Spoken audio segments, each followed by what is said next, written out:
Hello everybody and welcome to another Unity game development video. In this video I will be talking about my third person character controller, specifically how the camera is being controlled, and more specifically than that, how scrolling is handled, where you can scroll in and out while playing to kind of widen the view angle, and how switching between camera modes is done. So you can switch between third and first person, and specifically with that, not just pressing a key to switch between those viewing perspectives, but actually switching between those perspectives based on a value of where the camera is and how much you've scrolled. So if you scroll in close enough, it'll switch to that first person camera. And if we just look at it in the game, if I press play, you can see up in the scene view that the camera is orbiting around this kind of empty object directly above the player. And what's happening here is there's a few empty objects that are being parented to the player. And if I look at them, we have the camera Y pivot, which is this empty object that is handling the Y rotation. And we have the camera pivot X, which is handling the X pivot, which is currently clamped to a specific value, so I can't tilt it any more than that, which I wouldn't want to because then it will look kind of weird going either too high or through the floor. And this camera position free, which is where the camera itself is lerping to. So it's trying to match the position of this empty object. As you can see, it's not perfectly snapping to it instantly. It's kind of moving to that object over time. And the camera itself, which is in that position, is using a transform.look at the empty object, which if I zoom in close enough, is the position of the first person camera.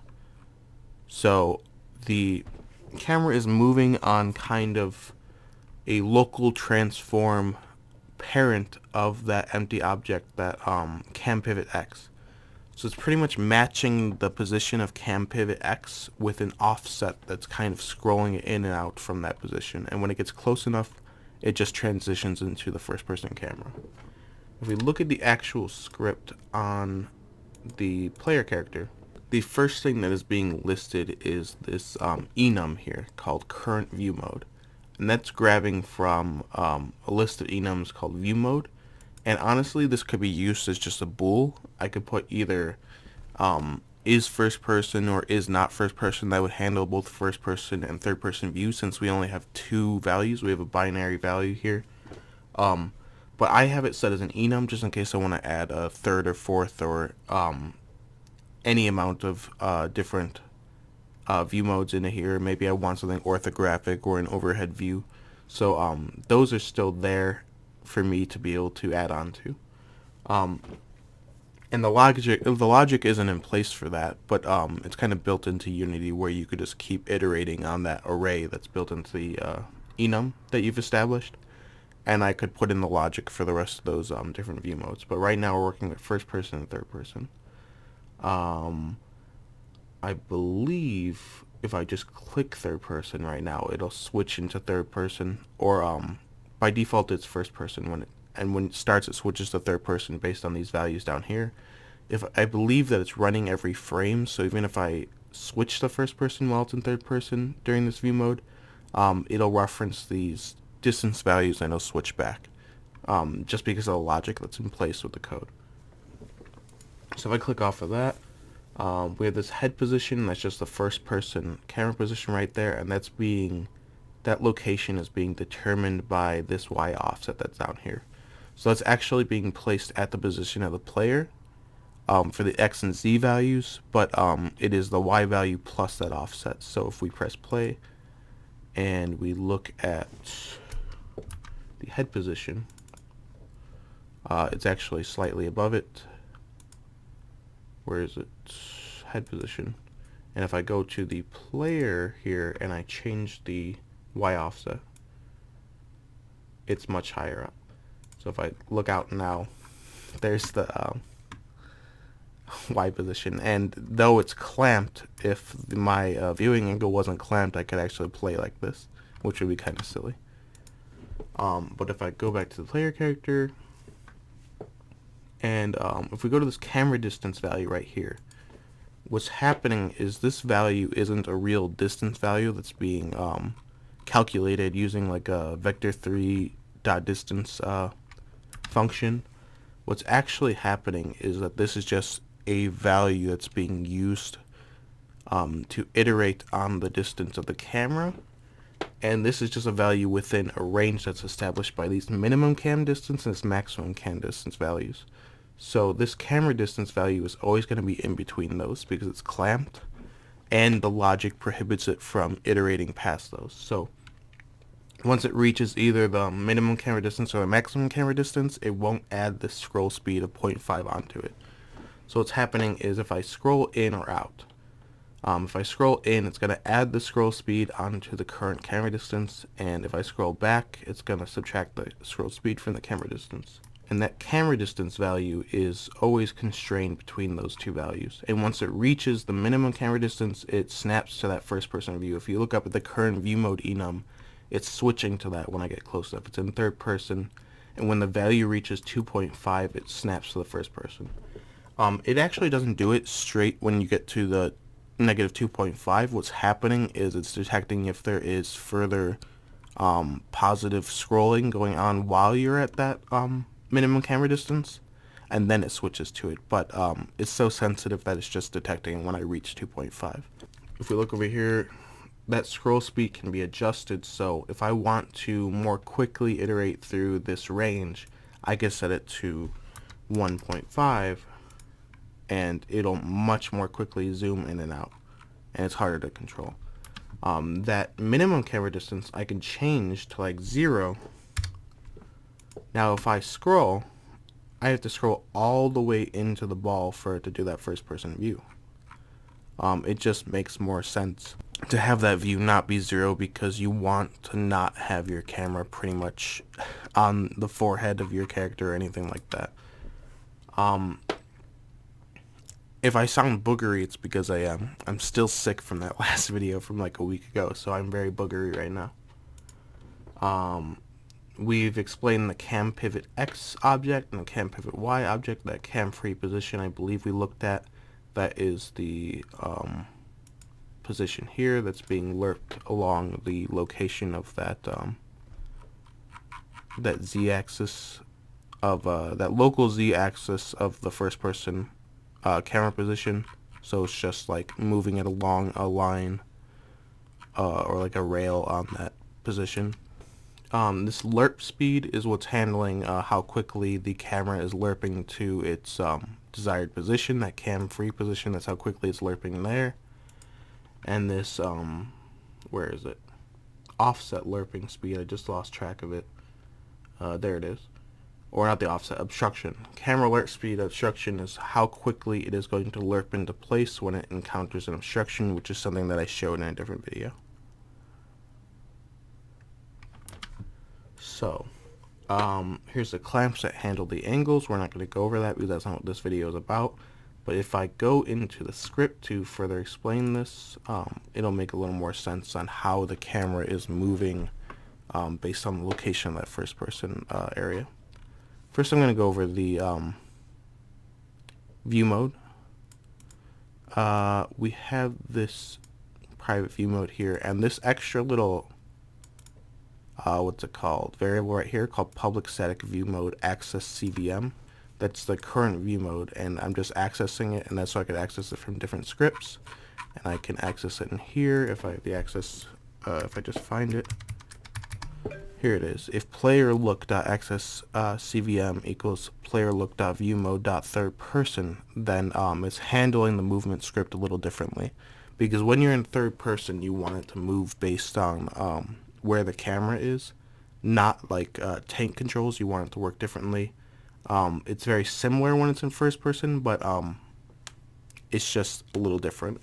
We're handling how the character rotates differently as well. So if I actually elongate the character player right here, and bear with me, the character's going to be floating for a second. This is just for the sake of demonstration.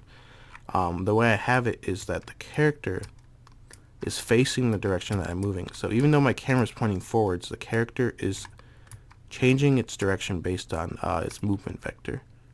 But if I zoom in and I go into that first person view mode, it's actually orienting the character based on where the camera's facing, and that's why I have that as a static public variable for me to access in other scripts, so I can change those kind of movement functions based on the view mode that's established in the looking script. So I move back to the player look. If I look at what's happening with the camera distance, right here. So this camera scroll script is being called every frame, or if there's an input. And so the camera distance, that variable we were just looking at, is being clamped between the maximum and minimum camera distance. And the reason we're clamping it by the max first over the minimum is because we actually have a lesser value for the max, because we're changing the position in negative space from where the first person camera is locally. So it's moving backwards in position, so the lesser number is actually going to be the maximum there. If the camera distance is less than the minimum camera distance, then the view mode is third person. Otherwise, it's first person. So if we are going, where is it? If there is scrolling that's positive, if it's greater than 0 and the camera is not at its minimum value, then it increases the camera distance by the scroll speed. If the camera distance is at its minimum value and you're scrolling, then it's going to transition in the first person. And any scrolling forward to that isn't going to do anything because the value is clamped. But if you scroll out, it's going to change that camera distance value, and then it's going to make it third person. And let's find where it is being set.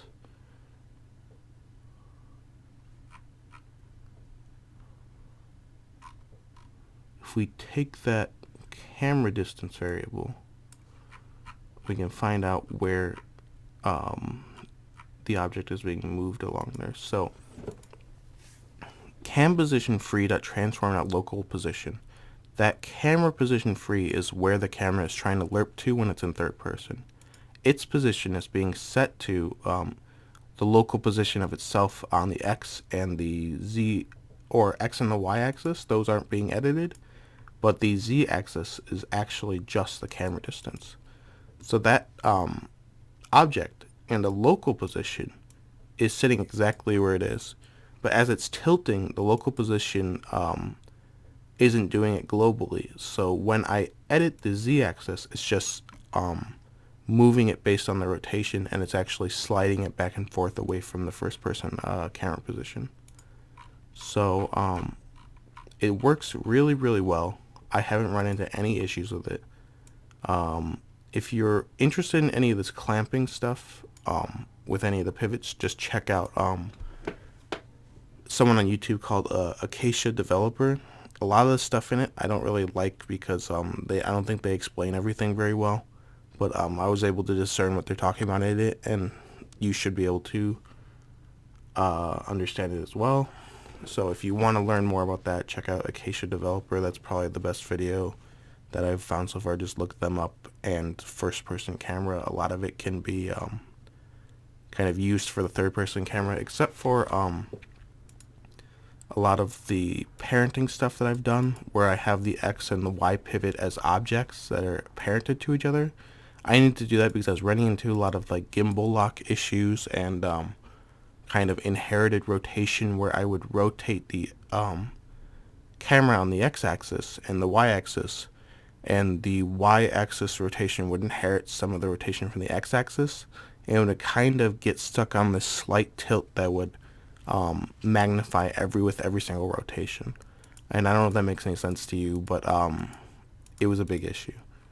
Thanks for watching my video. I hope it made sense. I hope you found it interesting. I hope my boogers don't bother you too much. There's a lot of parts on this video happening right now, actually, where I had to pause it just to blow my nose. So it's kind of a pain in the ass. Also, NVIDIA GeForce likes to just stop recording randomly. So it's the second time I'm recording it. Thanks for watching the video. If you liked it, subscribe, like the video, share it around, favorite it. I don't know if favoriting videos does anything anymore, but yeah, subscribe or follow me on my Twitter at cyberbully20xxd. That's my development Twitter. My personal Twitter is the exact same thing without the D on the end. And thank you for watching. See you in the next video. Bye.